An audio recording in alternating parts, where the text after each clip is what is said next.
Bonjour à tous, bienvenue. Nous accueillons aujourd'hui pour une émission bien chargée Xavier Héral. Comment va Xavier? Ça va très bien, comment allez-vous? Super, la grande forme. Le soleil est là en ce moment, donc c'est très agréable. Le Ah. printemps montre le bout de son nez, comme on dit, même bien qu'il fasse froid. Quel temps il fait chez vous? Oh, il commence à faire chaud. On est dans les 20, 23, 22 degrés Celsius. Mais ici à la maison, on met l'air climatisé très très fort pour se sentir chez soi. Alors, voilà. Pour ça que je porte le pull. Ah oui, toujours, oui. On va essayer de faire une émission à Miami, mais on en parlera un peu plus tard. Devrais me déplacer pour aller voir Xavier. Alors aujourd'hui, dans les grandes lignes, nous allons parler des dernières prophéties de Luz de Maria. Vous avez fait une émission sur votre chaîne Ocrux Ave Media récemment, donc on va pas mal en parler. On va aussi mentionner les prophéties du Père Michel et pour les deux, au regard de ce qui se passe en ce moment, notamment l'actualité internationale et des États-Unis, de la Russie et de l'Ukraine, particulièrement ce qui s'est passé dans l'office Oval Office, comme on dit, le bureau ovale hier. On va parler d'une annonce de prière pour demain. Ça va être le premier sujet d'ailleurs. Nous allons parler aussi de la lettre officielle de Monseigneur Vigano à l'administration Trump pour enquêter sur différentes choses, notamment, mais je donnerai les explications de sa vidéo tout à l'heure, mais notamment la poussée à la sortie de Benoît XVI, c'est le Monseigneur Vigano qui parle. Les démocrates, donc Obama et ensuite Biden, auraient demandé à ce que le Vatican change de pape, tout simplement, de tête d'administration, ce qu'on appelle nous le magistère, en mettant dehors le Monseigneur, je vais y arriver, Benoît XVI, c'est ça, en vue de mettre à la place quelqu'un qui représente cette idée mondialiste actuelle et wokiste. Alors, c'est encore une fois Monseigneur Vigano, mais je vais vous donner les détails de cette vidéo tout à l'heure. Nous allons parler aussi un petit peu du cardinal Muller qui invite les bishops du monde entier, les monseigneurs, à bien suivre le catéchisme de l'Église catholique et ne pas s'en éloigner. Et nous allons attaquer avec la première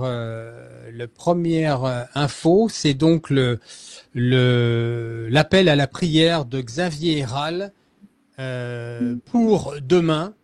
Mais en fait, je vais mettre ça en suspens puisqu'on va commencer par une prière comme d'habitude. Et ensuite, on va quand même dire un mot aussi sur votre actualité parce qu'on nous demande, j'ai beaucoup d'auditeurs qui me demandent ce qui se passe avec notamment votre livre et le documentaire. On fait comme ça va? Ça marche. On commence avec une prière en français et Xavier terminera l'émission avec une prière en latin, ce que beaucoup attendent, et on l'en remercie d'avance. On y va. Au nom du Père, du Fils et du Saint-Esprit. Amen. Amen. Notre Père qui êtes aux cieux, que votre nom soit sanctifié, que votre règne arrive, que votre volonté soit faite sur la terre comme au ciel. Donnez-nous aujourd'hui notre pain de ce jour et pardonnez-nous nos offenses, comme nous pardonnons aussi à ceux qui nous ont offensés. Et ne nous laissez pas succomber à la tentation, mais délivrez-nous du mal. Amen. Je vous salue Marie, pleine de grâce, le Seigneur est avec vous. Vous êtes bénie entre toutes les femmes, et Jésus, le fruit de vos entrailles, crucifié pour nous rouvrir le paradis, est béni. Sainte Marie, Mère de Dieu et notre Mère, priez pour nous pauvres pécheurs, maintenant et à l'heure de notre mort. Amen. Gloire soit au Père, au Fils et au Saint-Esprit. Comme il était au commencement, maintenant et toujours, et dans les siècles des siècles. Amen. Ô Marie conçue sans péché, Priez pour nous qui avons recours à vous. Saint Michel Archange, défendez-nous dans le combat. Soyez notre secours contre la malice et les embûches du démon. Que Dieu exerce sur lui son empire, nous vous le demandons en suppliant. Et vous, prince de la milice céleste, repoussez en enfer par la force de Dieu Satan et les autres esprits mauvais qui rôdent dans le monde en vue de perdre les âmes. Amen. Au nom du Père, du Fils et du Saint-Esprit. Amen. Amen. Une Nous allons question, aussi faire... Oui, vas-y. pardon. Mes parents, c'est très vieux jeu, c'est très vieille France. Mais la prière de Saint-Michel-Archange, on me l'a apprise différemment. Je peux vous la dire pour voir si c'est correct ou si c'est moi qui l'ai anglicisé avec le temps. Je peux vous la réciter? Volontiers. C'est Saint-Michel, ô Saint-Michel-Archange, défendez-nous dans le combat. Soyez notre secours contre les méchancetés et les embûches du démon. Que Dieu le commande, nous vous prions en suppliant. Et vous, ô prince de la milice céleste, armés avec le divin pouvoir, chassez en enfer Satan et tous les esprits malins qui infestent le monde en vue des pertes des âmes. Amen. Est-ce correct? Amen. Oui, c'est en fait, tu as souvent dans les langues, tu connais ça aussi en espagnol. Moi, je connais deux versions en anglais du Saint-Michel-Archange qui sont pas littéralement différentes, mais légèrement différentes, voilà. Et c'est pareil en français, c'est des évolutions un petit peu avec le temps. Et Oui, ça peut venir aussi de manière culturelle, de certaines personnes utilisent tel mot ou un autre. Le principal, c'est le fond. Sinon, il faut se reporter tout simplement à l'exactitude de Léon XIII quand il l'a écrit. C'était un pape, donc ça va être quelque chose en latin, j'imagine, au départ. oui, Et c'était la fameuse prière qui devait être priée, toujours d'actualité, qui devrait être priée à la fin de chaque messe, ce que les tradis font d'ailleurs. Hein, c'est ça. absolument. Et moi aussi. Mais je voulais savoir parce que je sais que c'est vieux jeu, c'est vieille France. J'ai appris ça quand j'étais un petit bonhomme. Et j'ai vécu si longtemps ici aux États-Unis que j'avais peur de distorsion avec le temps. Je me demandais. Non, non, mais c'est le fond qui est important. Je pense que ça permet de dire ça à nos auditeurs. Hein, Oui. il y a ceux qui vous voient, ceux qui tutoient. Voilà, il faut pas rentrer dans ces chamailles là-dedans. C'est le Non, cœur. Voilà, tant qu'on prie, tant qu'on est, voilà, c'est le cœur et la prière, c'est le fond qui compte et c'est ça que le Seigneur regarde. Donc, il faut pas trop s'inquiéter avec ces détails-là. Vaut mieux prier d'une manière que de pas le prier du tout en disant, bah non, c'est pas la bonne manière. Ça va rien dire. bah, tu as Donc, raison. Tu as voilà. absolument raison. Euh, en priant, m'est venu, et c'est pas la première fois, il faut qu'on fasse un petit temps de prière, d'intercession, pour demander au Seigneur des guérisons. Donc on va le faire, pendant l'émission, on va le faire. Préparez-vous les amis. On va prier pour nous tous, pour vous, et on va demander au Seigneur de donner des grâces particulières, et c'est des prières d'intercession. Il l'a dit, là où deux ou trois sont réunis en mon nom, je suis au milieu de vous. Donc c'est la foi qui nous le demande, et on va demander des guérisons, des besoins. On a besoin de plus de foi, on a besoin de signes. Ça aide l'humanité. Il y a des gens qui ont de grandes souffrances. Moi, je reçois beaucoup de mails et de messages des personnes qui sont possédées, des personnes qui vivent des drames. Voilà, il faut prier. On va demander des grâces particulières pour ça. D'ailleurs, ça me permet de faire le lien avec le fait que euh, nous allons faire probablement en fin de semaine prochaine une émission de guérison, spéciale prière guérison, comme celle que nous avons fait avec Vicky Smith, une fois de plus, et Xavier. Nous avons décidé de garder le format qui était parfait. Xavier est meilleur que moi à la traduction et moi, ça va me permettre de gérer l'émission et ça sera beaucoup plus fluide, beaucoup plus digeste pour vous, les auditeurs qui écoutez et qui bénéficiez de cette émission pour recevoir les grâces. Il y a eu près d'une centaine de guérisons la dernière émission. Et il y en a encore, puisque en différé, le Seigneur avait dit, vous pouvez regarder en différé, et il y aura des guérisons. Et pas plus loin qu'il y a 3 jours, j'ai eu une confirmation d'une personne, cette fameuse personne qui a été guérie d'un problème de souffle. Et elle me l'a envoyé en privé, donc j'ai discuté avec Vicky. Donc voilà, on attend que la date soit posée avec Vicky, qui a un agenda assez serré, et aussi Xavier, qui a le sien, qui est pas mal chargé. On va en parler tout de suite, d'ailleurs. Ils s'appellent tout à l'heure et on devrait avoir en début de semaine un horaire pour faire un live que je vais poser et organiser avec la chaîne, comme la dernière fois, les amis. Euh, Xavier, ton actualité et ensuite on parle de cette prière que tu organises pour demain dont nous allons participer, les amis. Ça sera une prière courte du chapelet de la miséricorde divine avec Monseigneur Strickland. Tu nous annonces ça dans 2 secondes. Ton actualité, s'il te plaît. Premièrement, ton livre. On espérait de mi-mars, hein, à peu près. C'en est où? Eh bien, figure-toi que la dernière nouvelle que j'ai reçue du Chrétien Magazine, c'est que effectivement, étant donné que nous avons jusqu'au 19 mars la fête de Saint-Joseph pour terminer notre documentaire, ils ont appris cela, ils ont dit bon ben nous devons terminer notre livre aussi. Ça va être 2 volumes. Donc les 2 volumes vont être imprimés simultanément avant le 19 mars. On y est presque. C'est une question de jour maintenant. Ils savent que ça doit être fait d'ici le 19 mars. Ce message ne leur était pas adressé, mais il nous était adressé par Dieu le Père à travers le Père Michel Rodrigue. Pas encore saint, mais bientôt, j'imagine. Donc, ils ont pris ça à cœur. Ils ont dit, bon, nous devons terminer. Ce seront 2 livres, parce que c'était un véritable bottin téléphonique. Véritablement. Donc, ils ont décidé, bon, on va faire 2 livres simultanément. Comme ça, et en plus, ce sera moins cher et les gens pourront en acheter un, le premier, et acheter le second après. Parce que j'ai plus ou moins une idée du calendrier. Je vous recommande de prendre ce livre, car il y a toutes les informations qui sont nécessaires pour ce qui va venir. Particulièrement à partir du second chapitre, qui est sur celui de Marie-Julie Jani. C'est sans le moindre doute l'une des pierres angulaires principales de ce livre. Il y a tous les remèdes, il y a tous les sacramentaux qu'il faut obtenir, toutes les directions, tous les messages du ciel à cet égard. Obtenez ce livre. Je ne dis pas ça pour faire de la promotion commerciale. Je vous dis franchement, cela m'indiffère. D'ailleurs, je ne crois pas que j'enverrai jamais le premier sous-vaillant. Et cela aussi m'indiffère. Je le dis simplement pour votre propre bien. Et le second livre est extrêmement intéressant. Il y a le dernier chapitre du second volume sera sur le Père Michel. Donc, et là aussi, il y a beaucoup d'informations, y compris les tout derniers messages. Mais simplement pour votre propre bien, essayez de l'acquérir, de les acquérir. Puis voilà, c'est tout. Très bien. Le documentaire, c'en est où? Le documentaire, je crois que je l'ai dit ici dans cette chaîne de quoi il s'agit, n'est-ce pas? Oui, tout à fait. Mais brièvement, rappelle-le, puisqu'il y a toujours des nouveaux venus. Donc, très rapidement, dans les grandes lignes, c'est quoi ce documentaire sur l'avertissement? Absolument. Donc, je prends un risque.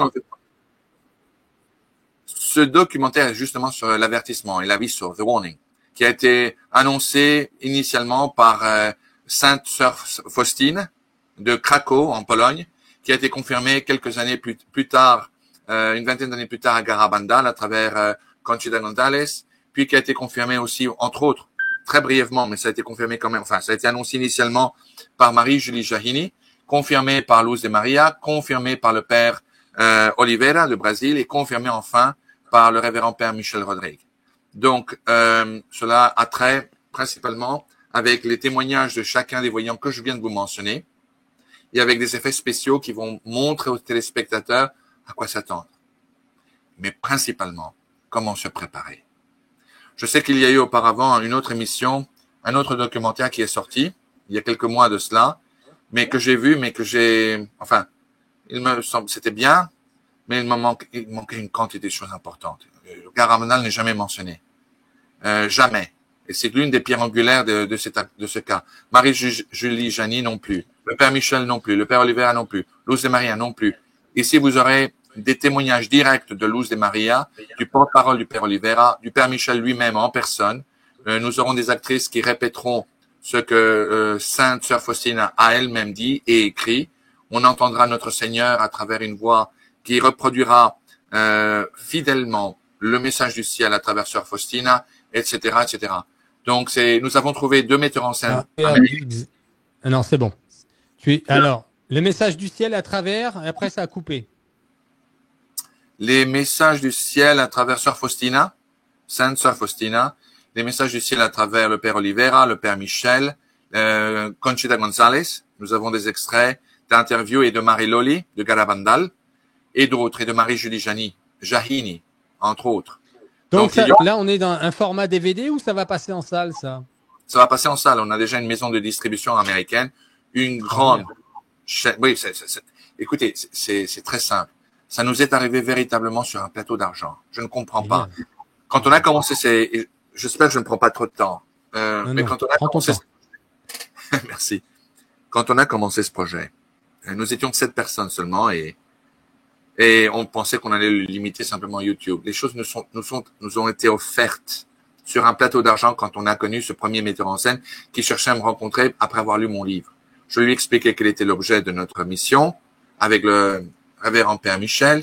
Il m'a dit, c'est une mission impossible ce que vous nous demandez, surtout de terminer tout ça d'ici le 19 mars. Et il a apporté un collègue, un autre Américain de Hollywood. Il m'a dit, c'est véritablement incroyable, on va voir, on lance les dés. C'est une expression américaine. Incroyablement, on va y arriver. enfin, pourquoi dis-je même incroyablement? Ça demande de ma part un terrible manque de foi. Mais remarquablement, devrais-je dire. On va y arriver. Et donc, ça va sortir au mois de mars. Et merci pour vos prières. Oui, non, c'est bon signe, c'est bien. Oui, j'ai beaucoup demandé dernièrement à les auditeurs de ma chaîne de prier pour toi, pour ta famille, pour Ocrux AV Media, parce que vous faites vraiment un bon travail, et votre marché est énorme, l'Amérique du Sud, l'Amérique, donc vous touchez énormément d'âmes, et donc vous avez d'autant plus besoin de prière, parce que le malin, ça lui fait pas plaisir, ça. Donc oui, s'il vous plaît, les amis, priez bien pour eux. Je sais que vous le faisiez déjà, pardon. Mais c'est très important. Un seul Je vous salue Marie peut faire énormément de bien à une âme, comme vous le savez. Donc, tu as parlé du 19 mars? Exactement. Et ce documentaire va aussi sortir avec des sous-titres français, espagnol, portugais. Ça va être originalement fait en anglais, naturellement. Mais je tiens beaucoup à le faire passer en français. D'ailleurs, enfin, je te raconterai après cela. D'accord. Alors, l'annonce pour demain. Nous allons mettre un live en place pour 19h, heure française. Tu sais, d'accord. D'ailleurs, je vais, vérifier, parce que des fois c'est 6h, des fois c'est 5h. J'aurais dû faire ça avant. Time zone. Toi, ça sera 13h. Difference. Hold on one second. Je vais là. Parce que ça serait grave de faire une bêtise là-dessus. Oui. More options off. Reject all. 7 exit. Alors, où est-ce que je me mets là? Miami. Hop. Ou New York. C'est la même heure que New York. Miami, il est 9h parce qu'il est 15h. Ouais, on a bien 6 heures de différence, c'est ça. C'est Donc ça. demain 13h à Miami, donc il sera 19h chez nous. Je vais mettre un live en place. On a discuté de ça un petit peu auparavant. Xavier va vous dire l'objet et je vais te laisser expliquer comment on a décidé de procéder en 2 temps, hein, la prière croisée. Donc, qu'est-ce qui se passe? Demain, à 19h, moi, je vais mettre le live, je vais mettre le lien tout à l'heure pour que tout le monde puisse y accéder. Ça sera une prière assez courte, donc je vous invite à bien y participer. C'est à 19h et qu'est-ce qui se passe avec qui? Eh bien voilà, nous avons invité son Excellence l'évêque Joseph Strickland, n'est-ce pas, qui est, comme vous le savez, je ne sais pas si cela est très connu en France ou pas. C'est un évêque. J'ai fait une interview avec lui. Ah oui, c'est vrai, je me rappelle effectivement. Eh bien, il était l'évêque de la ville de Tyre, Tyre, au Texas. Il a été, on lui a demandé de bien vouloir se retirer sur les instructions du pape, car on le trouvait trop conservateur. Il refusait de donner l'ordre à ses vicaires de bénir les couples homosexuels. Il donnait l'ordre à ses vicaires de bénir les individus homosexuels ou pas, mais pas les couples, comme il a été question de le faire sur les instructions du dicaster de la doctrine de la foi par le cardinal Fernandez sur instruction du pape François. Donc pour cela, on lui a demandé, pour son acte de désobéissance, de sortir de son évêché. Il a été remplacé. Mais il continue ardument son travail, il prêche ardument les fidèles à suivre les enseignements des évangiles, du dogme de la foi, du catéchisme. C'est un homme absolument extraordinaire qui a reçu d'innombrables coups de bâton et qui, en dépit de tout, continue avec courage, les yeux droits devant et sans avoir froid aux yeux. Il n'a pas peur de quoi que ce soit, il avance en disant « Dieu premier servi ». Alors, cette réunion demain, nous l'avons pensé, Monique et moi. Ça va être quelque chose de court, on va pas s'éterniser. Ça va être quelque chose de bref, sur l'esprit de l'année jubilée 2025. Et ce chapelet de la divine miséricorde sera mené par l'évêque Strickland, qui maintenant, en dépit de cette photo, a une barbe blanche, une moustache blanche. Mais c'est un très brave homme. Il mènera la prière du chapelet de la divine miséricorde, qui sera dédiée principalement à la paix sur le théâtre européen, sur le théâtre du Moyen-Orient et sur le théâtre indo-pacifique. Également, ce chapelet de la divine miséricorde sera dédié à l'unité à l'intérieur du corps mystique de notre Seigneur Jésus-Christ. Cela veut dire principalement, je ne vous cacherai rien, pour la réconciliation, principalement, de tous les catholiques, y compris des chefs de chaînes catholiques qui se chamaillent tout le temps comme chien et chat. Nous n'avons pas été épargnés de cela. Pour cela que nous avons invité un grand nombre d'entre eux pour signer une forme d'armistice, mettre la médiocrité de côté une fois pour toutes, et l'union fait la force après tout. Et finalement, la dernière pétition de ce chapelet de la Divine Miséricorde, c'est de prier pour la santé d'un homme qui est sur son chevet de mort, le pape François, n'est-ce pas? Pour que Dieu puisse, premièrement, le pardonner, le guider dans ces dernières heures d'existence et nous préparer pour ce qui suit. Voilà donc l'objet de cette émission demain. On ne veut surtout pas s'éterniser, ça ne devrait pas durer plus d'une heure. Il y aura donc au début présentation de son Excellence l'évêque Strickland, dont vous voyez la photo ici, une explication de l'objet de cette rencontre.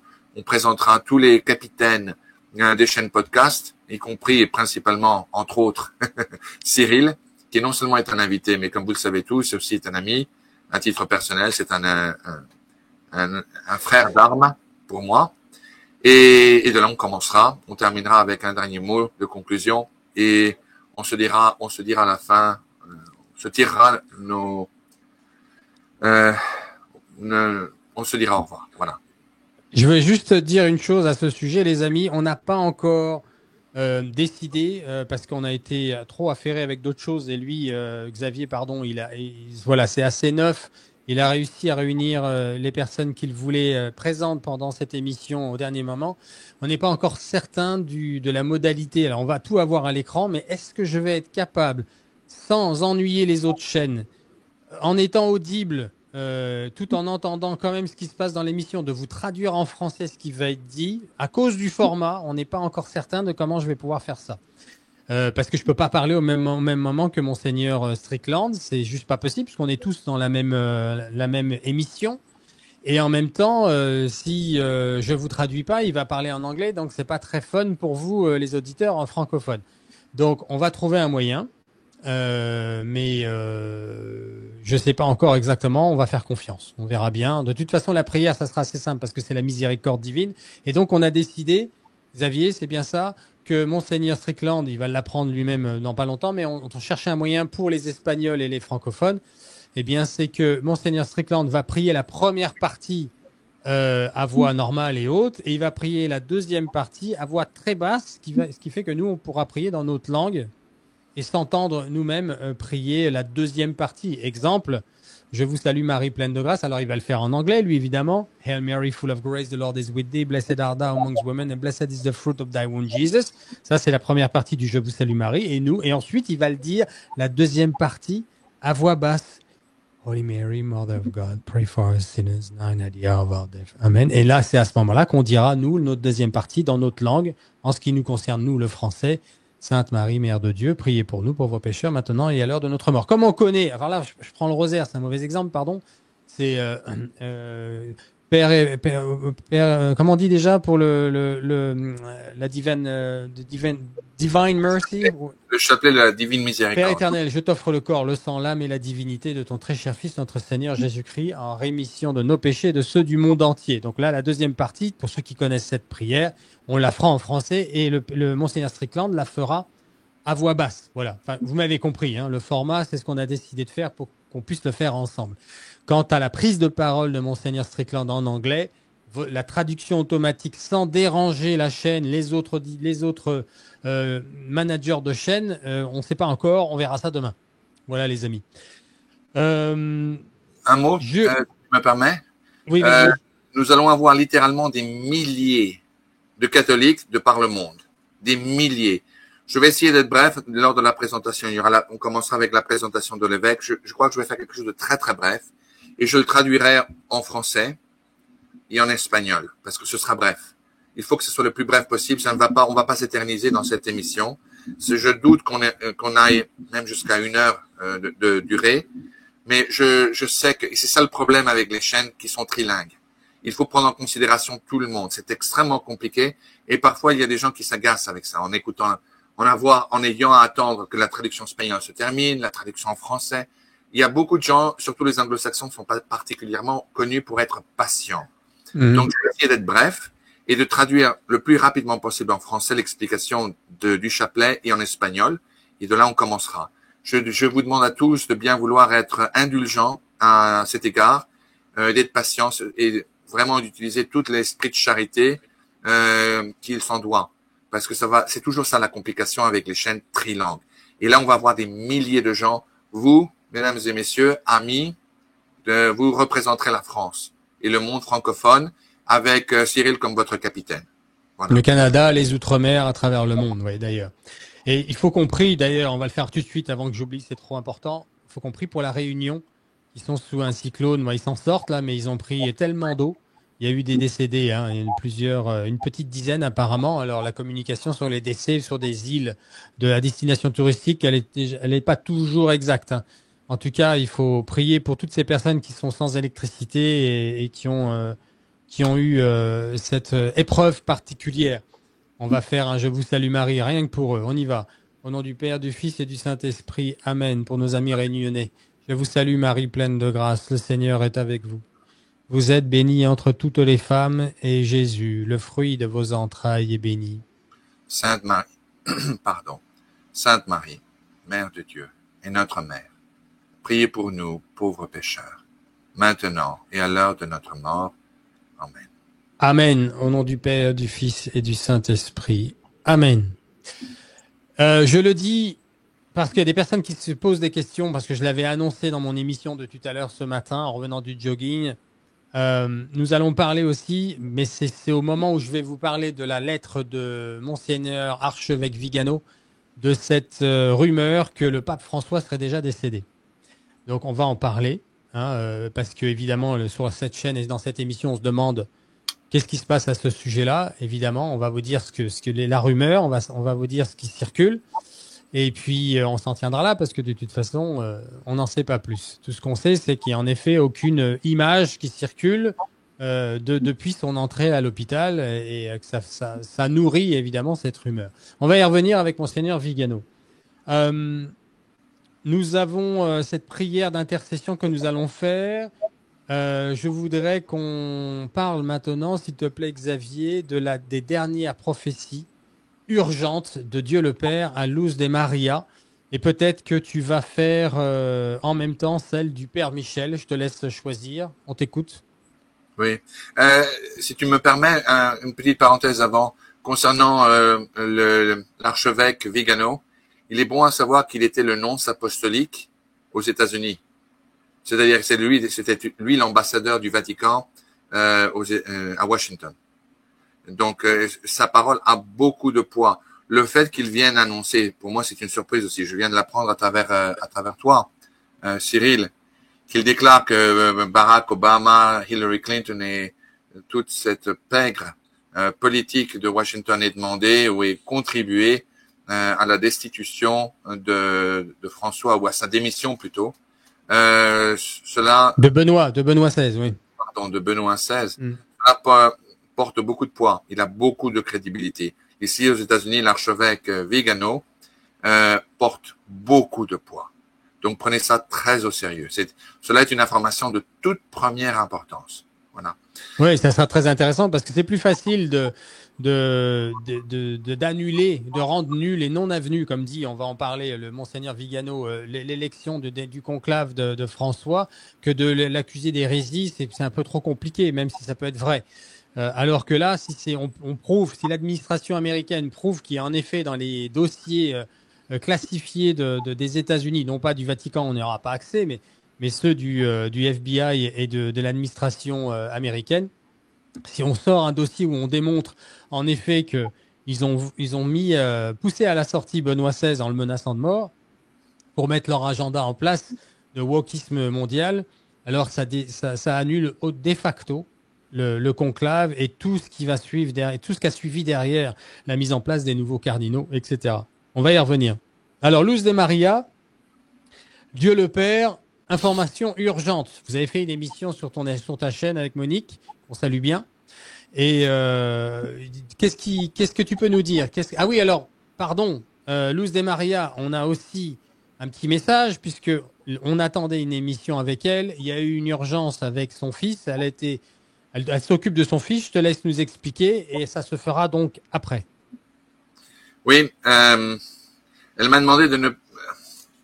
Oui, effectivement. Elle est en train de s'occuper. Elle a emmené son fils voir un spécialiste.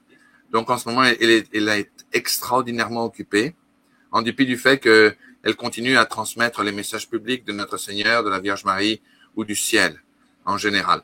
Alors, elle m'a dit de te dire qu'effectivement, elle a hâte de venir sur ta chaîne pour transmettre aux fidèles français le message du ciel et prendre des questions s'il y en a. Donc, si tu veux, tu n'es pas du tout obligé de m'utiliser comme traducteur. Il n'y a aucun souci, je ne serai nullement froissé. Mais elle a hâte, elle, de venir et de propager le message auprès des Français. C'est une question de temps. En ce moment, elle se dédie à son fils, ce qui est parfaitement normal. Comme vous le savez tous, la situation de son fils est plutôt inquiétante. Non, nous sommes très heureux de t'avoir comme traducteur et ta présence est vraiment privilégiée par les auditeurs de Catholique TV. Et de toute façon, personne mieux que toi pourrait faire ce travail. Mais voilà, c'est important. En ce moment, elle s'occupe donc de son fils. Il y a des choses que Xavier ne peut pas nous dire parce que c'est du domaine privé. Mais tout ce qu'on a besoin de savoir, c'est que Luz de Maria s'occupe de son fils et que dès qu'elle sort de ses soins intensifs qu'il est en train de recevoir particulièrement, et on fera l'émission, c'est une question de jour. Voilà, grosso modo, une ou 2 semaines, pas plus. Mais ça nous fait un agenda assez chargé avec Luz et Maria, Vicky Smith en fin de semaine prochaine. Et voilà, donc on va attendre sagement que les choses se mettent en place. Au temps de Dieu, comme on dit. Donc le message urgent de Dieu le Père, de Luz et Maria, c'est quoi? Eh bien, voilà. C'est assez sérieux. Ce qui m'a surpris le plus, c'est qu'en général, c'est moi qui appelle Luz pour lui demander si on peut publier le message qu'elle a reçu tout dernièrement dans notre chaîne. Dans ce cas-là, c'est elle qui m'a appelé de façon urgente. Et je vais vous donner les grandes lignes. Mais ce qu'elle a expliqué, c'est qu'effectivement, cela a été donné le 20 février, c'est-à-dire avant le spectacle, ou devrais-je dire le cirque qui a eu lieu hier au bureau ovale de Washington entre Zelensky et le président et vice-président nord-américain. Mais elle a expliqué de ne pas se fier aux dernières modalités et ouvertures politiques et négociations, même secrètes, qui ont lieu entre les deux superpuissants, car de cela, rien n'en sortira. Les discussions de paix s'avéreront être une discussion d'une fausse paix qui n'aura jamais lieu. La situation est très grave. La France prendra ses devants et la France et l'Angleterre, mais la France d'abord, en paiera les conséquences en tout premier.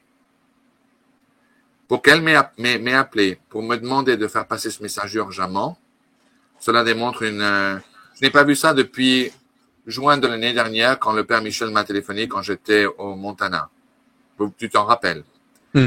Et c'est exactement le même message. La France, la France, la France. Ouais, d'ailleurs, j'ai repassé cette émission la semaine dernière exprès. J'ai repassé les plus grosses informations qu'on a fait ensemble toute la semaine dernière. Et je suis très heureux de l'avoir fait parce qu'il y a beaucoup de gens qui n'étaient pas au courant. Comme quoi, il faut remettre des fois des émissions en ligne. Et en effet, la France, tu nous le réitères à chaque fois, est vraiment au cœur du sujet. Et d'ailleurs, le président ukrainien vient d'atterrir à Londres et il y a une réunion avec tous les dirigeants européens, je crois, demain.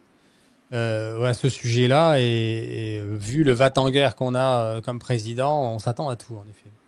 Absolument. Je peux vous dire une chose. J'étais en train d'écouter CNews ce matin, LCI, TF1, les nouvelles que les journalistes français vous donnent. Je vais vous dire une chose. Je suis un Français qui vit aux États-Unis depuis rien de moins que 40 ans. Après tout, qu'est-ce que j'en sais, non? Je peux vous dire que ce qui est reflété dans les nouvelles françaises est un tissu de mensonges. Vous comprenez? Je vous l'assure. Je vis ici, ce n'est pas du tout le bon reflet de ce qui se passe aux États-Unis.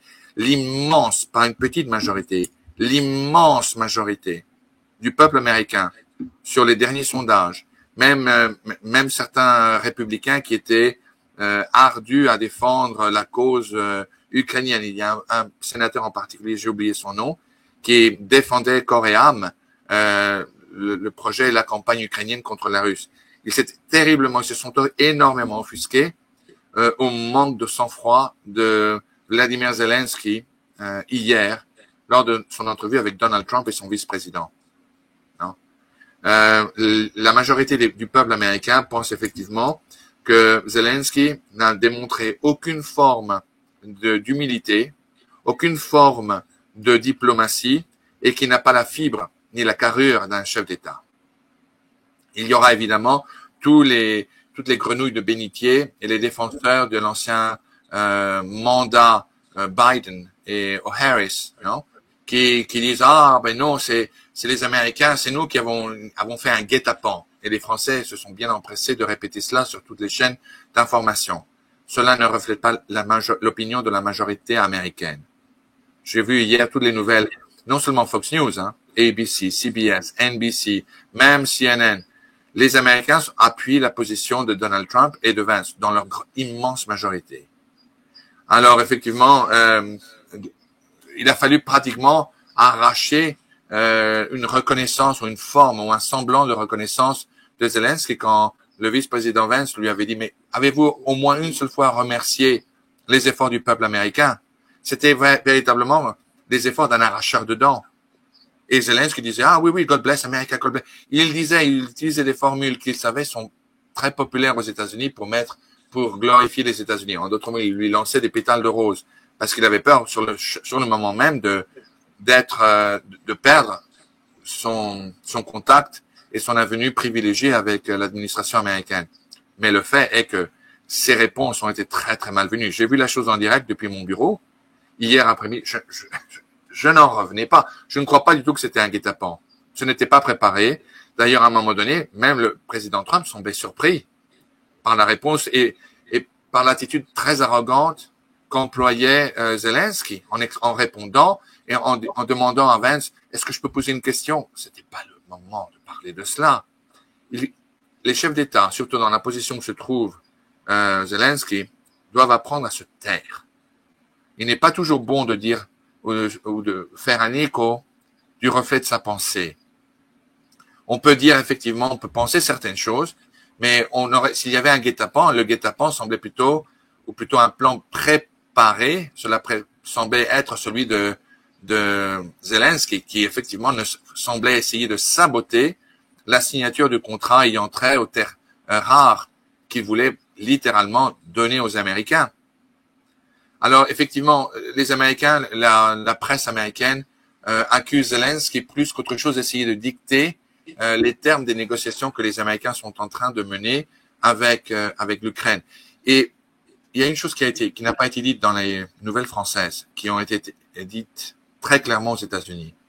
Lors les premières communications entre Donald Trump et Vladimir Poutine par téléphone, et c'était un téléphone audiovisuel, Poutine a déclaré à montrer un film, semble-t-il, à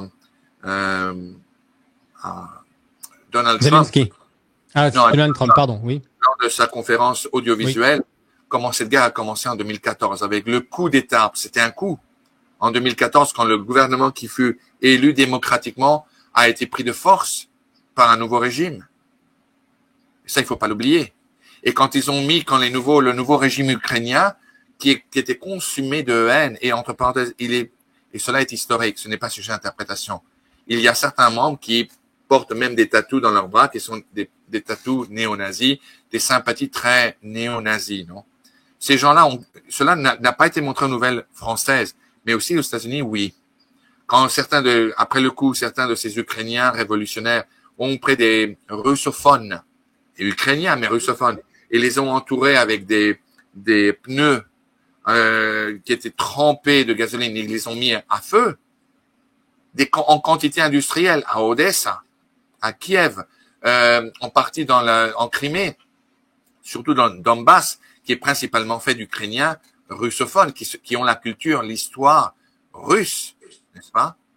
Eh bien cela n'a pas été montré par convénient. C'est comme ça que les choses ont commencé. Ni non plus quand Poutine, et cela a été montré, je vous fais écho de ce qui est dit ici aux États-Unis. Quand le nouveau gouvernement qui avait pris de force le pouvoir en Ukraine ouvrait le feu avec l'artillerie sur le Donbass, sur les populations civiles, car il n'y avait pas d'armée dans le Donbass russophone, pour les soumettre à accepter les nouvelles règles du gouvernement de Kiev, illégalement capturés. Ce sont des Ukrainiens, certes, mais russophones. quand les livres écrits en russe étaient brûlés dans la capitale de Kiev, cela nous rappelle les heures noires du nazisme avant la Seconde Guerre mondiale. Tout cela n'est pas répété de façon très conveniente. Tout cela a été discuté ici à la télévision américaine. Et cela a été démontré par un Poutine. Ça a duré des heures. Un Poutine qui a démontré tout cela à Donald Trump. Alors évidemment, il y aura ceux qui essayent de justifier l'injustifiable en disant « Bon, ben tout ça c'est de la propagande russe. » Ah oui, vraiment. Alors comment peut-on déterminer sur la parole des uns au-dessus de la parole des autres? Il faudrait qu'il y ait une investigation neutre dans tout cela. Mais ce qui effraie beaucoup, et Donald Trump a dit cela très clairement hier à Zelensky en lui disant « Vous êtes un irresponsable, car vous jouez avec des millions de vies ukrainiennes et même autour du monde, car vous êtes en train de faire un pari en plaçant sur la table la possibilité d'une troisième guerre mondiale. Vous rendez-vous compte de cela? Zelensky n'en a rien à faire, pour ne pas dire un mot plus vulgaire. Il n'en a rien à faire. Cet homme est consumé de haine pour Poutine et pour les Russes. Il ne veut qu'une chose, la revanche, et repousser les Russes et humilier la Russie, même si le prix final est une troisième guerre mondiale. Et comprenez bien, quand on entend tous ces généraux d'opérette en France, qui passent sur LCI en particulier, ces gens-là ont-ils vraiment fait l'école de guerre? Je vais vous dire, on croirait rêver, parce qu'on croirait, encore une fois, la France est en train de tomber dans ses démons d'hier. La France est encore une fois en retard d'une guerre, comme en 40, quand le général Weygand et tous ces généraux français pensaient que la Seconde Guerre mondiale allait se recommencer comme dans la guerre des tranchées. Ils étaient en retard d'une guerre. Aujourd'hui, ces nouveaux généraux d'opérette retirés sont eux aussi en retard d'une guerre. Car comprenez bien la chose suivante. S'il y a une troisième guerre mondiale contre la Russie, et d'après ce qu'on ne le sait pas à travers les messages de Marie-Julie Jeannet, il y en aura. Mais ces gens qui sont en train de mettre de l'huile sur le feu ne comprennent pas, ou plutôt ne croient pas, que le résultat final sera un pari en cendres radioactif. La même chose pour Londres et Berlin. Le résultat d'une troisième guerre mondiale ne se limitera pas à une guerre conventionnelle. De penser cela, c'est encore une fois être en retard d'une guerre. C'est ce qui est dit ici aux États-Unis, c'est ce que moi, je me suis égosillé de dire ces derniers mois dans d'innombrables d'autres chaînes, autres que la tienne, Cyril. Des pays seront annihilés, a dit la Vierge Marie. Absolument. Il n'y a pas d'autre issue. Les Russes, s'ils voient qu'ils vont tomber, ils vont tomber avec une mentalité de dire « si je tombe, je ne tomberai pas seul ». Je crois que je l'ai dit lors de notre dernière entrevue ici, lors d'une interview de Vladimir Poutine. On lui avait demandé « Monsieur le Président, si effectivement les Alliés venaient à utiliser l'arme atomique, est-ce que vous riposteriez de la même façon ?» Il a regardé en l'air en faisant un petit silence en disant « Je n'aurai pas le choix, car voyez-vous, je ne peux pas m'imaginer un monde sans la Russie. » Ces gens-là ne savent pas perdre. C'est très grave. Il faut garder à l'esprit, je dis ça surtout pour les auditeurs, que tout ça, c'est une bataille spirituelle. C'est le malin contre Jésus. Hein, c'est la lumière, la vérité, l'amour contre les forces du mal, de Satan, de l'ange déchu, hein, de Lucifer et de ses sbires. Voilà ce qui se passe au-dessus de tout. Il ne faut pas oublier que la solution, elle est spirituelle et elle n'est pas autre que spirituelle. Elle n'est pas politique, elle n'est pas mécanique, elle n'est pas militaire, elle est spirituelle. Donc c'est la prière. C'est pour ça que la Vierge Marie nous a invités à nous convertir et à prier, à faire cette dévotion des premiers samedis du mois. Je parle de Fatima, etc., etc. Donc ce que je veux dire là ici, c'est que on n'est pas ici pour faire des débats politiques. De toute façon, c'est un puits sans fond. Parce que même au niveau politique, on est dans des histoires d'idéologie, des croyances comme bec et oncle de chaque côté. Hein. Poutine croit à ce qu'il croit, Zelensky croit vraiment dur comme fer à ce qu'il croit. En plus, il sait il a le vent en poupe avec toute l'Europe derrière, donc il s'est permis ce qu'il a fait dans le bureau ovale parce qu'il avait l'Europe derrière comme second plan. Et c'est ce qui se passe aujourd'hui. Voilà, mais à la tête de tout ça, c'est une histoire spirituelle. Alors justement, je voudrais rebondir là-dessus avec vous, Xavier. Luz de Maria, est-ce qu'il y a d'autres choses qu'elle a? Enfin, c'est déjà pas mal. Hein. Elle nous dit qu'avec l'Europe, ça va mal se passer et que la France va être la première à en souffrir. Tu vas peut-être ajouter quelque chose, mais tu voulais ajouter accompagner cela avec les prophéties de Marie-Julie Jahenny. Oui, allô? On a été coupé. On a été Ça y coupé. est, ouais, t'es revenu. Est-ce que tu as entendu ma dernière question? Tu me dis que tu voulais me dire sur les prophéties de Luce de Maria, tu voulais accompagner ça avec les prophéties de Marie-Julie Jahenny et du Père Michel. Absolument.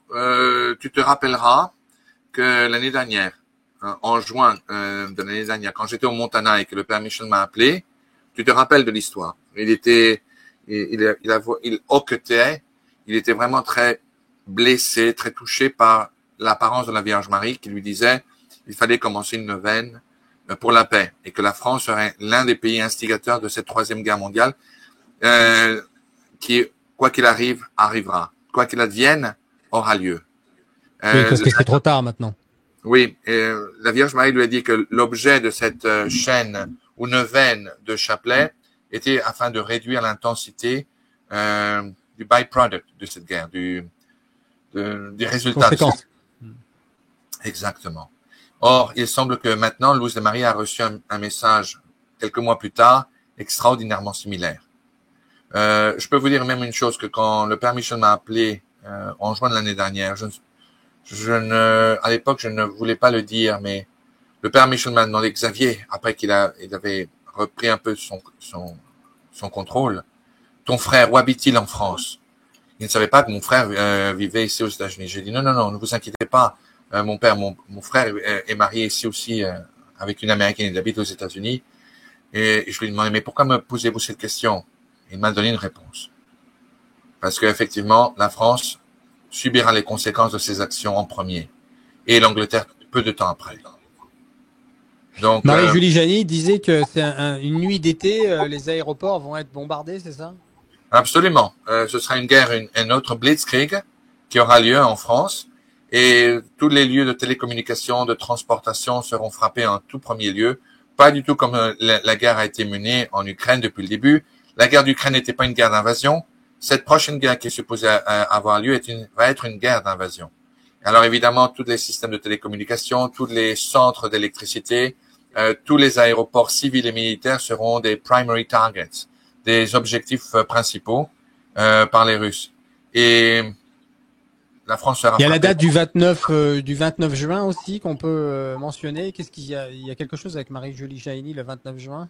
Cela a trait à des révoltes très très fortes qui auront lieu en France par un parti anarchiste qui sera profondément lié en tout, politiquement et spirituellement, aux populations et aux cercles islamistes en France, aux musulmans.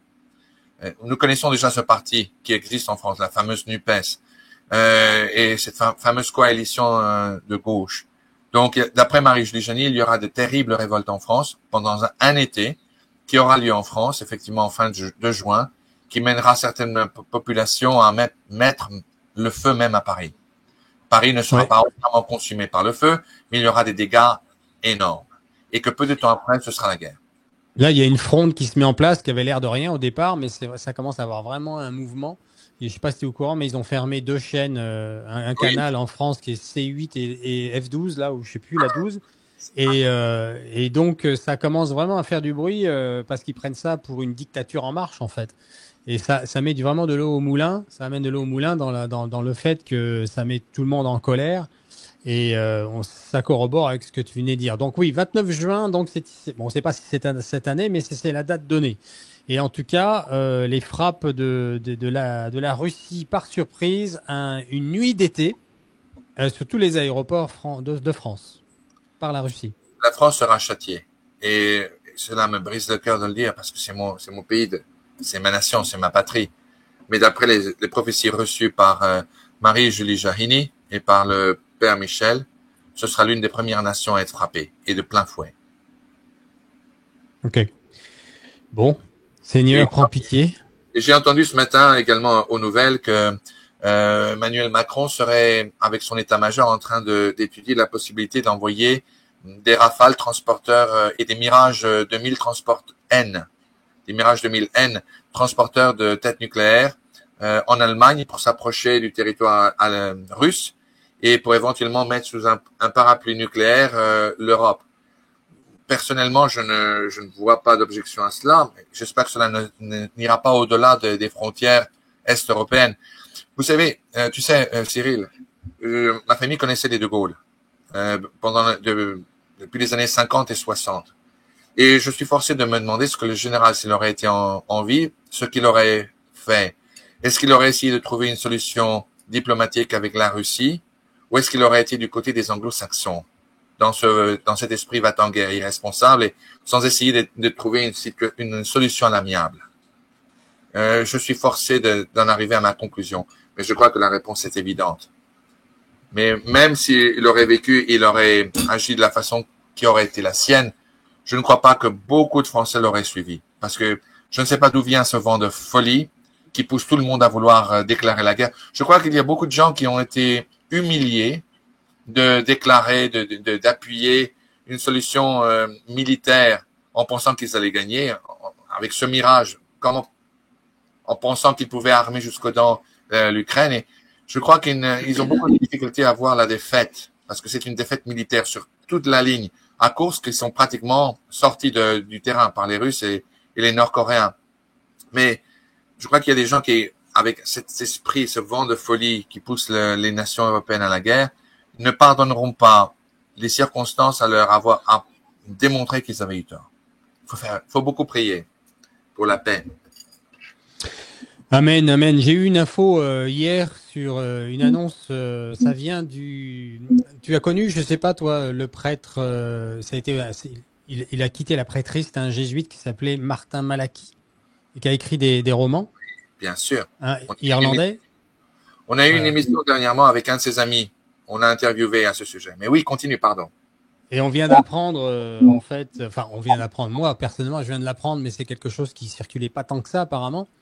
C'est un vieil enregistrement de sa part où il explique pourquoi Saint Jean 23, c'était ça, Saint Jean 23, oui, celui qui a mis en place le Concile Vatican II, Saint Jean 23, voilà, Paul VI et ensuite Saint Jean-Paul II, puisque Jean-Paul I ne vivra que 33 jours, n'ont pas voulu consacrer la Russie au cœur immaculé de Marie comme c'était demandé, comme c'est encore demandé, puisqu'il faut que ça se fasse, et à savoir que ce soit les 2500 plus ou moins évêques du monde entier qui se rejoignent en assemblée donc au Vatican avec le pape pour consacrer uniquement la Russie au cœur immaculé de Marie.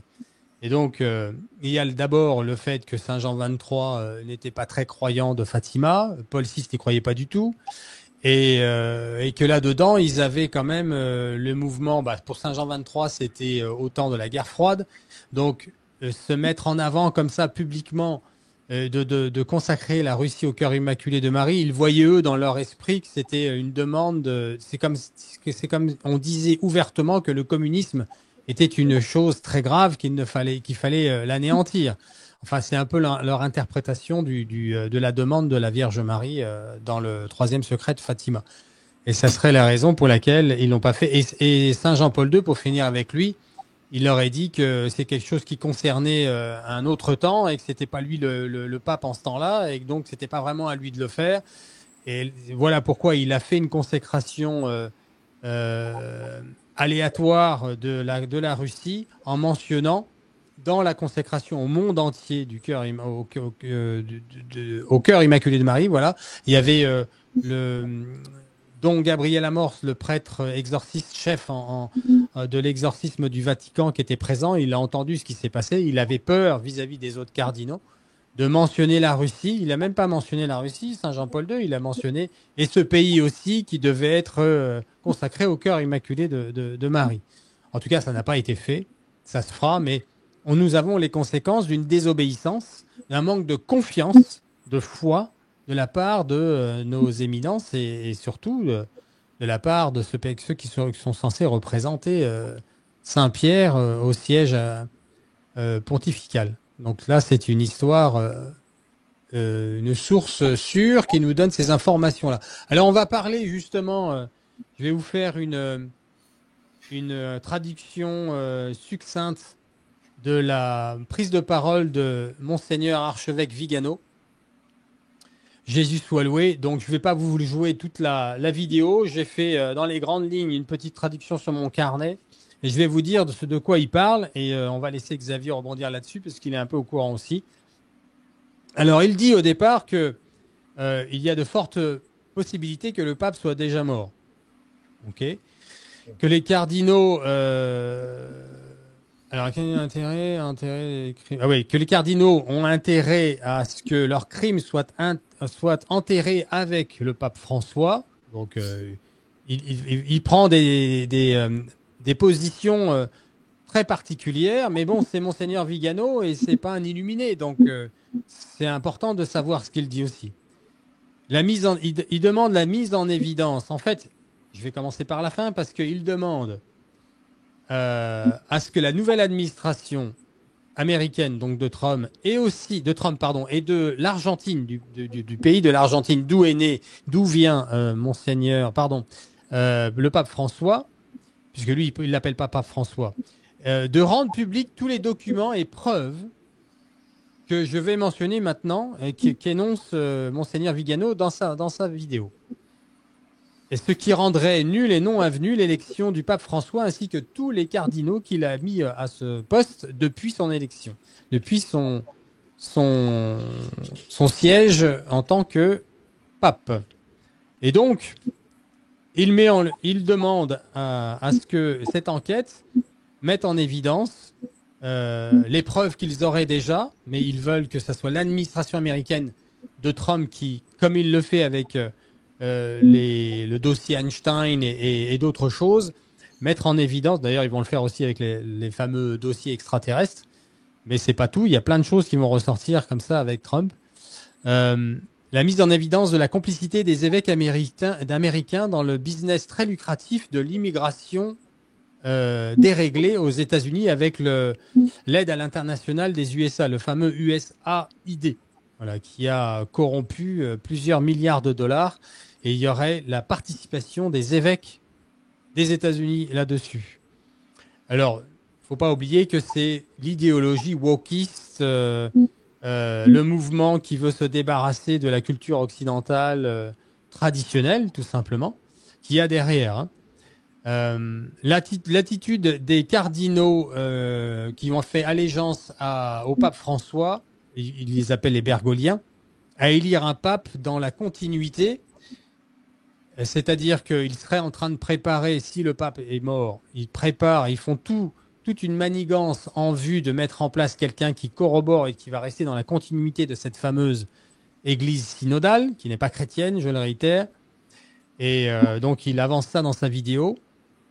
Il est urgent de mettre en lumière l'usurpation du siège de Saint-Pierre par une hiérarchie corrompue qui n'a comme projet que de détruire l'Église catholique de l'intérieur. Donc il pense que l'enquête mettra ça en exergue. Il reprend les manœuvres de la mafia de Saint-Gall, aidé par les partisans de l'idéologie gauchiste. Il revient là-dessus. Dans cette vidéo, il dit aussi les crimes. Il évoque les crimes restés impunis. Dixit, toujours Monseigneur Vigano. Les crimes impunis du cardinal Théodore McCarrick. Donc c'est le fameux. Tu parlais tout à l'heure justement de Monseigneur Vigano qui était l'éminence. Comment tu l'as appelé? C'est quoi le terme? Nonce apostolique. Le nonce apostolique. Merci, oui. Aux États-Unis, c'était le cardinal Théodore McCarrick en ce temps-là, au temps d'Obama. Voilà. Et que c'est avec cette administration d'Obama et de Biden qu'ils ont organisé l'entrée d'enfants sans parents. Ils vont parler de 60 000, mais en fait, je l'apprends à travers Tim Ballard. On fera bientôt une émission avec Tim Ballard, les amis. Il est en procès, mais ça devrait se faire en fin de mois prochain, de ce mois, le mois de mars. Je vous invite à bien prier pour lui et les enfants. Et on sait à travers lui que c'est 300 000 enfants, en fait, qui sont portés disparus avec cette administration et l'aide de l'Église catholique. Enfin, l'Église catholique. Pas celle instituée par le Seigneur Jésus, évidemment. Par cette personne, cette fumée de Satan qui est entrée dans l'Église et avec à la tête ce prédateur ce prédateur, cardinal Théodore McCarrick, qui est bien connu aujourd'hui, qui avait été destitué par Benoît XVI et qui a été remis en place illico au retour au pouvoir ou à l'arrivée au pouvoir, du pape François. L'influence aussi qu'a eu Macaric pour mettre en place des évêques et des cardinaux et même des prêtres, bien sûr, gays et corrompus à des postes clés au niveau du Vatican. Son travail, ça on n'en parle pas beaucoup, mais son travail avec le régime communiste chinois et l'obtention d'un accord secret avec le Saint-Siège. Parce qu'il ne faut pas oublier que la véritable Église catholique en Chine, elle est persécutée, elle est Ah oui. souterraine, voilà, elle se cache. Alors il y a une espèce de fausse Église catholique qui est en place là-bas, qui est reconnue par le système communiste. Et ça serait un accord avec Cardinal Macaric et le Saint-Siège, donc avec le pape François. Alors tout Absolument. ça doit ressortir. C'est de ça que je vous parle, hein, chers amis. Hein. C'est ce qui devrait ressortir de cette enquête si, en effet, Trump accepte de mener cette enquête avec ou de faire ressortir les dossiers. Ce qui ne serait pas étonnant d'ailleurs. Et je disais donc, et le rôle des jésuites dans l'idéologie mondialiste. D'ailleurs, je fais une petite parenthèse pour dire que le père Martin Malachi, dont on parlait tout à l'heure, qui est sorti de l'église, qui a quitté la prêtrise, était un jésuite qui a refusé qu'on modernise l'église et qu'on modernise la spiritualité des jésuites. C'est pour ça qu'il a décidé de quitter l'église. Parce qu'il se rendait compte que ce qui se passait était malsain et que c'était pas chrétien. Donc il a quitté l'église et grâce à ça, il a pu parler et écrire des livres. Et dans ses romans, en fait, il révèle beaucoup de choses, dont le troisième secret de Fatima d'ailleurs. Et enfin, la dissimulation et protection par le pape François de plusieurs agresseurs sexuels pervers. Enfin, c'est pas enfin d'ailleurs, c'est la continuation. La dissimulation du dossier du réseau de corruption du Vatican mis en lumière par le pape Benoît XVI. Le crime contre l'humanité perpétré par Pape François pendant la pandémie, en invitant les fidèles, en leur mettant la pression de culpabilité que s'ils ne le faisaient pas, s'ils ne s'injectaient pas le produit, ils n'étaient pas dans la charité chrétienne. L'exploitation d'immigrés illégaux en vue de la destruction de la civilisation occidentale. Tout ça, c'est dans la vidéo de Vigano que vous avez à l'écran, hein, les amis. Hein. La complicité avec le Forum économique mondial, le fameux Davos. Il dit que les fidèles ont le droit de savoir la vérité. Il faut que le pape François soit mis devant les tribunaux pour ses crimes et actes d'intimidation. Des investigations et enquêtes sur sa vie, ses crimes passés en Argentine, abus sexuels sur jeunes jésuites, dont Vigano accuse le pape François, anciennement le cardinal Bergoglio. Alors écoutez bien ça. Thomas Ricardo Arizaga. Thomas Ricardo Arizaga, alias Tomasito, le nom du soi-disant fils illégitime du pape François, décédé à l'âge de 11 ans le 20 juillet 2014, incinéré et enterré en 2019 après lui avoir arraché les dents pour pas qu'on ne reconnaisse le corps dans le cimetière teutonique du Vatican. C'est Monseigneur Vigano qui annonce ça. Hein. C'est pas un illuminé. Il n'avancerait pas des choses pareilles s'il n'avait pas matière. Je suis pas en train de dire qu'il faut le condamner, le pape François, sans trials, comme on dit, comment on dit en français, sans procès, merci. Mais voilà, c'est quand même des annonces d'une éminence importante quand même. Monseigneur Vigano, c'est pas n'importe qui. Au Vatican, donc, au cimetière, l'enterrement de la mise en sous terre de cet enfant après l'avoir incinéré et lui avoir arraché les dents, au Vatican, dans ce fameux cimetière, le Teutonique qui s'appelle. Je crois que c'est lié avec l'Allemagne d'ailleurs, c'était un cimetière qui est lié avec les Allemands. Après avoir eu les dents arrachées, je l'ai déjà dit, le fils du pape François, illégitime. C'est une rumeur qui existe depuis trop longtemps, dit le père Vigano.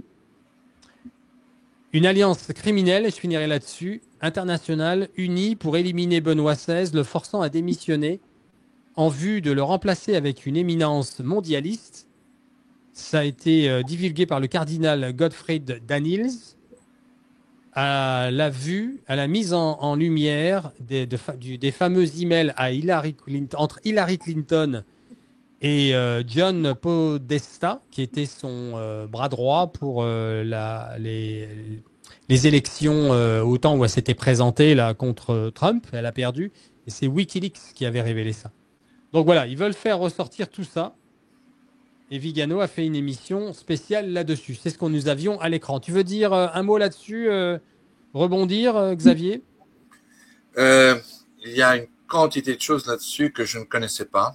Je ne savais pas que ces choses ont été dites par Monseigneur Vigano. Je savais au sujet de McCarrick, qui effectivement avait mené toutes les négociations secrètes avec le gouvernement chinois. Tout ce que tu as dit, tout ce que l'archevêque a dit concernant la situation en Chine est absolument vrai, et cela n'est pas sujet à interprétation. Cela a déjà été prouvé. Ce n'est pas sujet à un débat.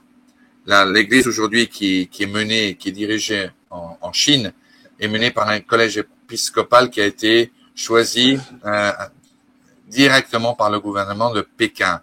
Et de nombreux évêques chinois choisis et confirmés par Rome sont des anciens évêques qui ont été excommuniés auparavant par l'Église catholique. Et certains d'entre eux sont ouvertement mariés et ont des enfants illégitimes. Donc tout cela est vrai. Et les véritables évêques, les évêques qui auparavant avaient été nommés par le Saint-Siège, ont tous été remplacés, vivent aujourd'hui ou en exil ou dans les catacombes en Chine, sont persécutés par les autorités chinoises. Heureusement, l'archevêque éméritus de Hong Kong, son éminence le cardinal Zen, a réussi à s'en échapper, mais lui-même a condamné ouvertement la position adoptée par le Saint-Siège avec la signature de ces accords secrets qui ont été signés entre le Vatican et Pékin. C'est une honte, c'est une trahison, c'est une action de Judas. C'est honte, il n'y a aucune justification pour ce qui a été fait. Et le pauvre peuple catholique de Chine, aujourd'hui, en souffre profondément. En particulier la hiérarchie catholique qui était reconnue comme telle.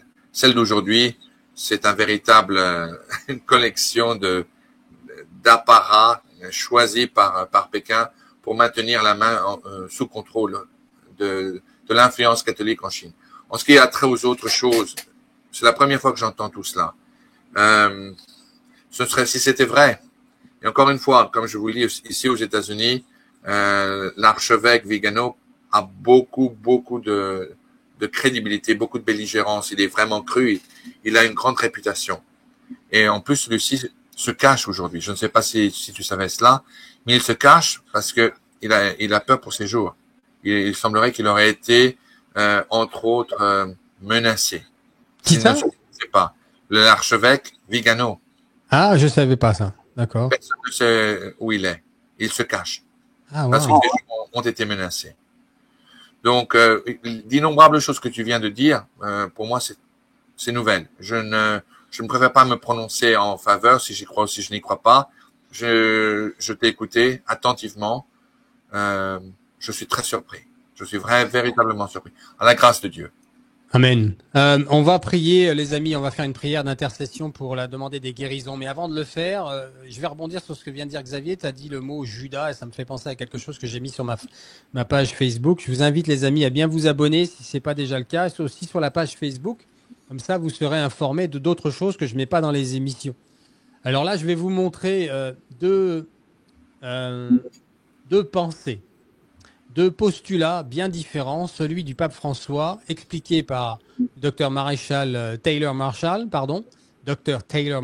qu'on connaît bien, Xavier et moi, et qui fait beaucoup de travail pour l'apostolat catholique en ligne. Vous allez voir comment il explique le postulat, la pensée du pape François, et je vous en mets une très courte tout de suite derrière de Benoît XVI. Vous allez voir la grosse différence.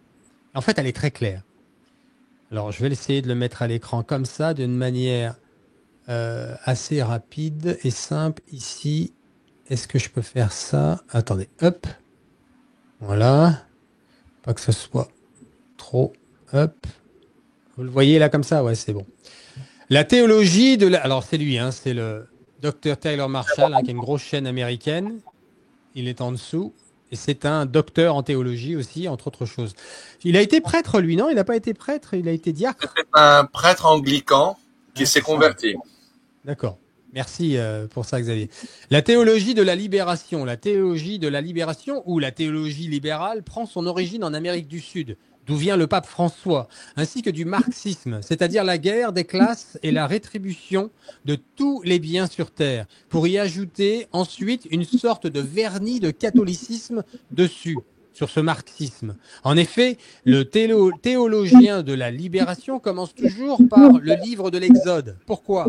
Parce que la théologie libérale veut, en fin de compte, inciter son public à se considérer comme un peuple opprimé, qui aurait besoin d'agir prophétiquement pour être libéré. C'est le principe du marxisme. L'histoire dans la Bible qui correspond le mieux à l'évangile marxiste est l'histoire de l'Exode. Et c'est pourquoi chaque théologien libéral prêche toujours Moïse dans le livre de l'Exode et non Jésus-Christ et sa passion. C'est le premier pas donc, et je ne suis pas du tout surpris que ce soit exactement là où le pape jésuite argentin François est allé dans ses déclarations d'ouverture, parce que c'est le récit qui correspond au marxisme politique. Or, nous savons aussi que Judas Iscariote fut déçu par Jésus-Christ, et il finira par le trahir justement parce qu'il voulait que Jésus soit un libérateur politique. Judas aurait voulu que Jésus effectue un mouvement d'exode politique en quelque sorte. L'ironie est que les théologiens de la libération suivent le modèle de Judas. En effet, ils veulent que l'évangile soit une libération politique. Voilà pourquoi ils reviennent toujours à l'exode. Très intéressant ce qu'il dit là. Hein. Oui. Prenons l'exemple maintenant de Benoît XVI, qui est très court à l'écran, je vous le lis, c'est très simple. Benoît XVI. L'Église est militante, car ici sur la terre, les pouvoirs du mal cherchent toujours sa destruction, comme disait notre prédécesseur Pie XII. Tout simplement, tout est dit là. Absolument. Une chose que je voulais vous dire, et ça c'est très important, ça va vous mettre peut-être ça va vous donner une idée. Il y avait dans notre émission au Crux, vous savez, parce qu'on donne toujours ce qu'on appelle un Q&A session. Un Q&A session, c'est question-réponse. Question-réponse. Il y avait une personne qui avait demandé à Luz de Maria, en anglais, Madame de Bonilla, que pouvez-vous nous dire au sujet du successeur du pape François? Et elle a regardé à nouveau la pointe de ses chaussures et elle a répondu « Je ne peux pas vous répondre ». Parfois, certaines réponses ou parfois certains silences disent un millier de mots. Avis à tous ceux qui comprennent. Voilà. Un bon entendeur, oui. Ok. Bon entendeur, salut. Très bien, merci pour ce partage. Alors, si tu veux bien, Xavier, maintenant on va prier on va demander au Seigneur de venir dans sa volonté, guérir, augmenter la foi et bénir tout le monde. Et on va faire ça ensemble, toi, Xavier, moi et évidemment chacun de vous qui est en train de regarder en différé, puisque c'est un enregistrement, mais Seigneur, il est omniprésent, omnipotent, il fait ce qu'il veut. Et il y a eu déjà des guérisons comme ça, donc on va le demander, on va le croire. Et en tout cas, on va demander au Seigneur d'augmenter notre foi. OK ? Vous voulez bien ? On y va. Au nom du Père, du Fils et du Saint-Esprit. Amen. Amen. Seigneur, tu as dit là où 2 ou 3 sont réunis en mon nom, je suis au milieu de vous. Viens Seigneur, viens nous donner ton Esprit Saint. Viens nous donner ce cadeau merveilleux, cette force que tu as gagnée par les mérites de ton amour donné sur la croix. Ta passion, Seigneur, que nous allons méditer pendant ce carême jusqu'à Pâques. Merci, Seigneur. Merci pour nous avoir aimés en premier, nous pécheurs, nous enclins au mal, à la désobéissance. Tu nous aimes parce que tu es amour. Tu es l'amour, la lumière et la vérité. Et tu nous as rachetés. Tu es ressuscité, Seigneur. Nous sommes sauvés. Alléluia. Seigneur, nous te demandons de venir guérir tes enfants, de venir enlever, arracher le malin dans leur esprit, dans leur âme et dans leur corps. Nous commandons par ton précieux sang. Nous commandons par les mérites de ta passion, Seigneur, et de ta résurrection, au malin de quitter les âmes de ceux qui regardent, pour qu'il aille s'agenouiller au pied de la croix ou retourner en enfer d'où il vient. Guéris tes enfants, Seigneur.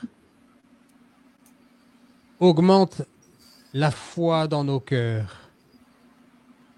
Libère-nous du démon, de la tentation, de l'obsession, de la possession. Il y a une telle lacune d'exorcistes dans les diocèses du monde aujourd'hui. Il y a une telle force du malin à cause de tout cela, à cause du manque de foi sur la terre, à cause du manque de piété, d'amour, de l'utilisation des saints sacrements que tu nous as obtenus par ton amour, Seigneur. Vierge Marie, toi tu obtiens tout de ton Fils. Il ne te refuse rien. Obtiens ces grâces, s'il te plaît, Maman Marie. Obtiens des grâces fortes et puissantes sur tes enfants qui souffrent, particulièrement ceux qui en ont le plus besoin. Amen. Amen. Xavier, tu veux ajouter quelque chose? Non, c'était très bien. J'ai hâte, comme d'innombrables Français, de voir arriver cet homme de la Providence, Henri V de la Croix. Et je vois malheureusement l'avenir d'un angle très pessimiste. Je vois enfin... Il y a des petites coupures. Ça y est, t'es revenu. Tu vois malheureusement et après ça a coupé. Vas-y. Je disais que je vois malheureusement les événements à venir sous un angle très pessimiste. Et j'attends vraiment impatiemment la venue de cet homme de providence que nous attendons tous, Henri. Et ça va être un obstacle qu'il va falloir crever pour pouvoir aller de l'avant. Vous savez, il y a une énorme différence entre écrire, parler des prophéties qui ont été dites, qui ont été faites il y a plusieurs décennies ou même plusieurs siècles, et de commencer à les vivre. Je crois que nous sommes entrés dans un nouveau chapitre qui, je crois, commence mal, qui va se diriger du mal au pire, mais comme un abcès qui doit être crevé, qui mènera à un nouveau chapitre qui sera véritablement un chapitre de renaissance. Mais je ne sais pas si cette personne, Henri V de la Croix, où qu'il soit, regarde cette émission. Je sais qu'il est catholique, je sais qu'il observe en silence, qu'il écoute, et je prie pour lui. Je nie toutes mes communions, toutes mes prières pour lui, en union de prière avec lui, et je prie à tous nos compatriotes de bien vouloir prier pour son bien et pour la force de dans la mission qu'il aura à accomplir très très bientôt. Je peux te dire qu'il t'a entendu. Amen. Amen. Alors les amis, je rappelle le sujet principal, c'est que demain, Xavier a organisé une prière toute particulière. Tu nous rappelles dans les grandes lignes ce qui se passe à 19h demain. Je vais mettre le lien, les amis, en ligne en fin de soirée, en fin d'après-midi, dans la soirée. Oui, demain à 7h du soir française, 19h, nous aurons une émission qui sera la plus brève possible. Nous aurons entre autres son Excellence Monseigneur Strickland qui présidera une prière d'un chapelet de la miséricorde divine. L'objet de cette prière sera pour la paix sur le théâtre européen, sur le théâtre du Moyen-Orient et sur le théâtre Indo-Pacifique. L'objet de ce chapelet de la divine miséricorde sera également pour l'unité des catholiques, l'unité du corps mystique de notre Seigneur Jésus-Christ, en particulier l'unité entre les chefs de chaîne ou les capitaines de chaîne podcast qui ont tendance à se chamailler comme chien et chat, surtout ici aux États-Unis. Il est grand temps de faire la paix, de signer un armistice et d'enterrer la hache de guerre. Et finalement, pour la santé, le salut d'un homme qui est probablement sur son chevet de mort, le pape François, pour que Dieu puisse premièrement lui pardonner et l'illuminer dans ce qui lui reste de temps s'il est toujours en vie, avant de se présenter devant le tribunal du ciel. Cela est l'objet de ce chapelet de la Divine Miséricorde. Ça devrait se passer très rapidement. Il y aura des milliers de fidèles français, francophones, espagnols, sud-américains et bien sûr anglo-saxons. Donc, il y aura une introduction qui se fera rapidement et une très brève explication, très très brève, pour que je puisse la traduire rapidement en français et en espagnol. Et nous espérons tous que vous soyez là. Vous représenterez la France, le Québec et tous les pays francophones, avec, comme je l'ai dit au début de l'émission, Cyril en tant que votre capitaine, votre fer de lance. Voilà. Voilà, je vous mettrai un lien tout à l'heure en fin de journée, un live pour demain 19h. Merci Xavier. Des informations très importantes, les amis, avant la prière en latin de Xavier, avant de se quitter. Je vous rappelle qu'il faut vous procurer un catéchisme de l'Église catholique parce qu'ils deviennent de plus en plus rares. Hein, c'est le dépôt de la foi, de la morale chrétienne. Il n'y en a pas une autre. C'est la même hier, aujourd'hui et demain. Donc cette Église synodale est un mensonge. La vérité est là. Ça, c'est la transmission du Seigneur. C'est ce qu'il a transmis aux apôtres. Mon interview avec Tim Ballard se fera tout de suite derrière la fin du procès qu'il va vraisemblablement gagner. Moi, je le suis assez proche sur ses réseaux et il y a des arrestations encore tous les jours. Et il fait vraiment un travail extraordinaire pour sauver les enfants. S'il vous plaît, priez pour lui, priez pour sa famille, priez pour son travail parce que ce faisant, vous priez pour les enfants. OK? Il faut que les enfants soient protégés, sauvés et rendus à leur famille. C'est très important, les amis. Deux dernières annonces. Luz de Maria s'occupe de son fils. On ne peut pas en dire plus pour l'instant, mais dès qu'elle revient à la maison, on fera une émission avec elle. Elle est impatiente de le faire, surtout que la France est très concernée par les événements qui arrivent maintenant, de la fin des temps. Elle est au cœur du sujet avec l'Ukraine, l'Europe et la Russie. Et la Luz de Maria aura un message spécial pour les francophones. Donc, on va vous avertir dès qu'on en sait plus pour la date exacte. Et la dernière chose, c'est que fin de semaine prochaine, Vicky Smith refera une émission avec nous, une prière, intercession et prière. Et il y aura des myriades de guérisons. Il y en a déjà presque une centaine, sur la première émission. Il y en a peut-être plus d'ailleurs. Parce que ça, c'est les témoignages que j'ai. Il y a des gens qui ne veulent pas témoigner et je les respecte. C'est juste que, voilà, il y a vraiment beaucoup de guérisons, des guérisons extraordinaires. Et, oui, dernièrement, elle avait eu un problème, elle s'était cassé la figure dans un escalator. Il a fallu qu'elle aille rechercher des lunettes. Et le monsieur chez qui elle va acheter les lunettes était aveugle d'un œil. Et elle est repartie avec ses nouvelles lunettes et lui, il a récupéré son œil. Voilà, le miracle s'est fait aussi. C'est extraordinaire. Bon, c'est les amis, on va faire une émission avec Xavier qui sera le traducteur comme la dernière fois. Et ils sont en train de s'organiser dans leur agenda et on devrait avoir ça en fin de semaine prochaine. Donc préparez-vous. Je vous mettrai le lien en ligne et de toute façon, je vais vous informer là-dessus. Voilà, on a terminé pour aujourd'hui. Pensez à vous abonner. Le petit pouce j'aime, ça aide la chaîne et vos dons m'aident beaucoup. Et je suis en train de préparer un petit shopping cart pour avoir des vêtements et des accessoires à vendre avec l'effigie, le logo de Cyril Christocentré. Donc, c'est pour ceux que ça intéresse. Moi, ça m'aidera bien. Et je vous en remercie d'avance. Xavier, tu nous mènes dans la prière en latin et je mettrai le Saint-Michel-Archange en latin quand tu auras terminé ce que tu vas dire avant. Parfait. Alors, au nom du Père et du Fils et du Saint-Esprit. Amen. Amen. Pater noster, qui es in celis, sanctificetur nomen tuum, adveniat regnum tuum, fiat voluntas tua, sicut in cielo et in terra. Panem nostrum quotidianum da nobis hodie, et dimitte nobis debita nostra, sicut et nos dimittimus debitoribus nostris, et ne nos inducas in tentationem, sed libera nos a malo. Amen. Amen.